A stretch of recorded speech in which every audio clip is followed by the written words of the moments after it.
Today, we are diving straight into, well, one of the most frustrating hurdles in language learning, the notorious C1 plateau. Right. This is that point where advanced English learners who've, mastered most of the grammar and have a huge vocabulary, they just suddenly run headlong into this wall. They feel completely stuck. Exactly.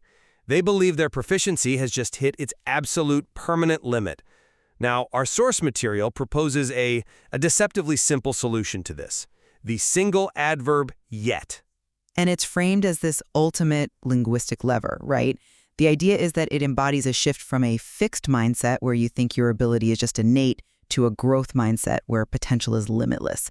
It's a really elegant idea. It is, but it also forces us to ask a really crucial question. Is the primary breakthrough for these C1 learners found in that psychological shift that's embodied by the word yet? Or is the true agent of change the specific, systematic, analytical toolkit that the word merely introduces? I'll be asserting that the psychological reframing yet provides is the essential, non-negotiable precondition. It's the foundation that allows all the demanding analytical work to even begin. And I'm going to come at it from a different way. While that psychological piece is, of course, important, I'm going to argue that measurable progress only comes from specific analytical systems and strategic practice. The word yet is a phenomenal motivational cue, yes, but it's ultimately a secondary artifact. The map, not the feeling, is what gets you across the plateau. My position really begins by focusing on the immense psychological pressure these C1 learners are under. I mean, they're not beginners anymore. They're professionals, they're academics, operating in a second language. After years of work, they have so much more to lose. And that just fosters this intense risk aversion. Sure. And the fixed mindset is particularly crushing here because C1 mistakes are often, well, highly visible. They're idiomatic failures or register errors that native speakers pick up on immediately. So every mistake is seen not as a data point, but as evidence that they just lack the native ear. This self-indictment just paralyzes them. Right. It prevents them from challenging themselves right at the edges of their ability, which is exactly where advanced growth happens. The genius of yet is that it's an instantaneous psychological disruptor. It just disarms this internal narrative of shame. It creates this necessary psychological space for failure. Without the permission that yet grants, the ability to acknowledge the reality of their current level without accepting it as permanent, the learner will not dare to experiment. The mental safety net has to be woven first. Okay. I see why you prioritize the mindset. I really do. But I have to insist that advanced learners know better than anyone, that just feeling good doesn't teach you the correct prepositional phrase. The word yet is powerful because for a sophisticated learner, it functions as a prompt to engage in strategic, truthful framing. And that framing requires immediate, rigorous, analytical work. The true engine of progress isn't found in the sentiment, but in the practical toolkit the source material details. This toolkit forces discipline. I'm talking about the methodical use of the yet journal, the establishment of hard, measurable, process-based goals, like, say, use 3 new phrasal verbs weekly instead of the vague speak fluently. And most importantly, the rigorous yet question protocol. Okay. And this protocol is critical. It forces the learner to ask not just that they've failed, but what exactly isn't understood, where to find the answer, and who to ask. This systematic approach is the core of solving the C1 puzzle.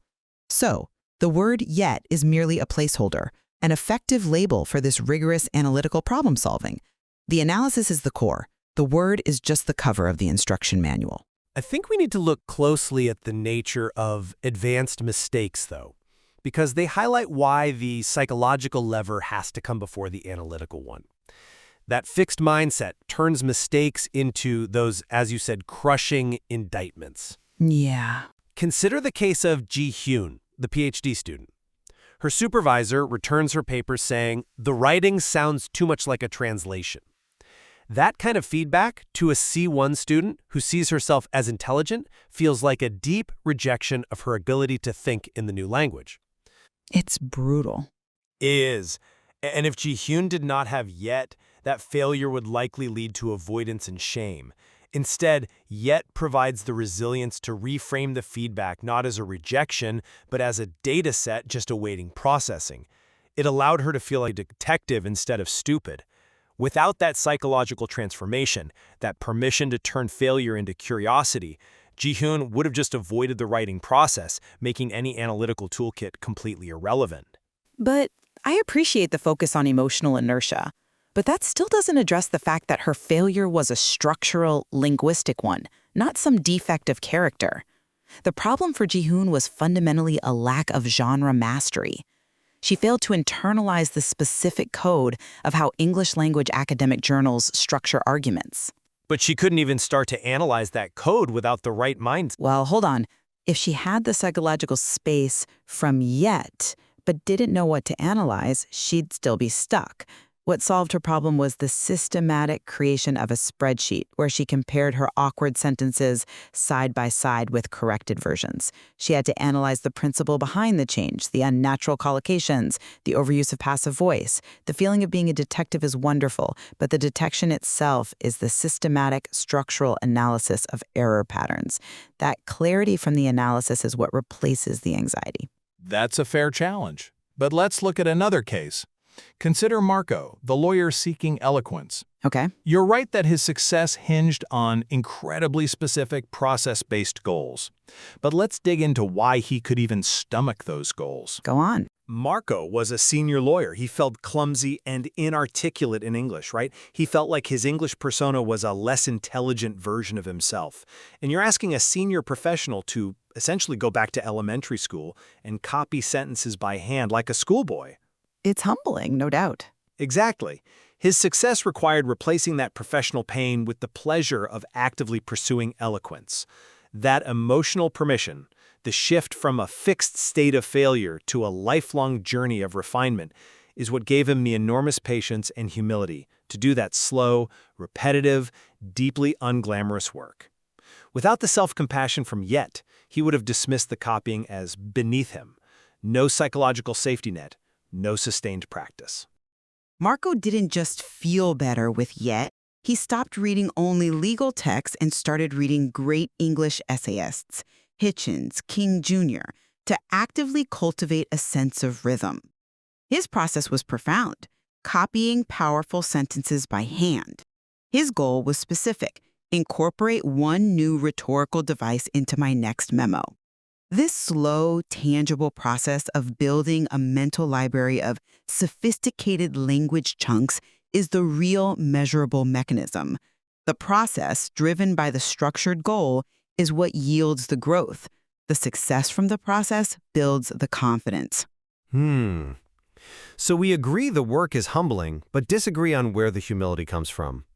But let's move to complex skills, which are maybe the hardest to tackle with mindset alone.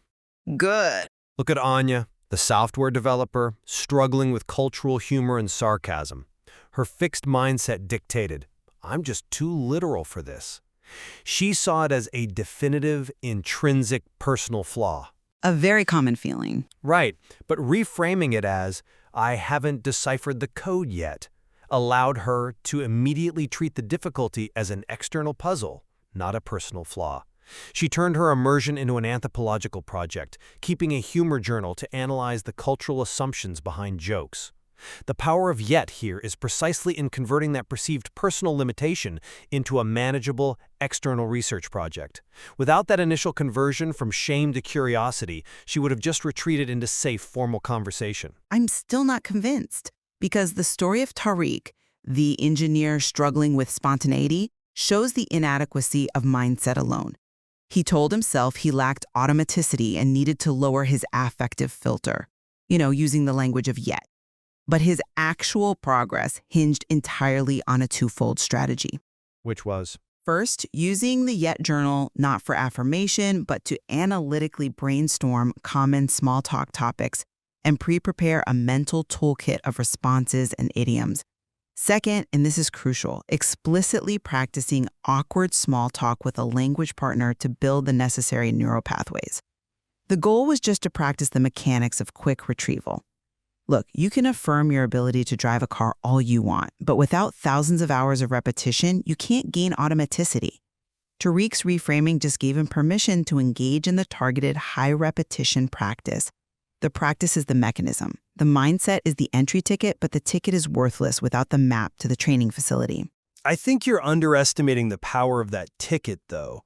The emotional release is what gives the senior lawyer the humility to copy sentences like a schoolboy, and the PhD student the resilience to treat a rejection as a data set. The C1 plateau is so steep and the mistakes so embarrassing that the learner must have profound self-compassion just to stay in the game. That self-compassion is the primary function of YET. It ensures the learner keeps showing up for the analytical fight you describe. And I can see that yet provides that self-compassion. But I argue that the process itself provides the sustained momentum. When Marco sees his goal of incorporate one new rhetorical device is met, the reward comes not from an internal monologue, but from external, tangible proof of progress in his memo. That measurable success is the ultimate driver of a sustained growth mindset. The power of yet is short-term motivation. The power of the process is long-term, self-validating proof. This discussion really highlights just how deeply intertwined the psychological framework and the analytical toolkit are in this mission to break the C1 plateau. To summarize my position, the word yet acts as the critical bridge. It gives C1 learners agency over their future fluency. It's the vocabulary's most potent tool because it fundamentally transforms the conversation a learner has with themselves, ensuring that the inevitable struggle and complexity at this level become a source of growth, not a cause for avoidance.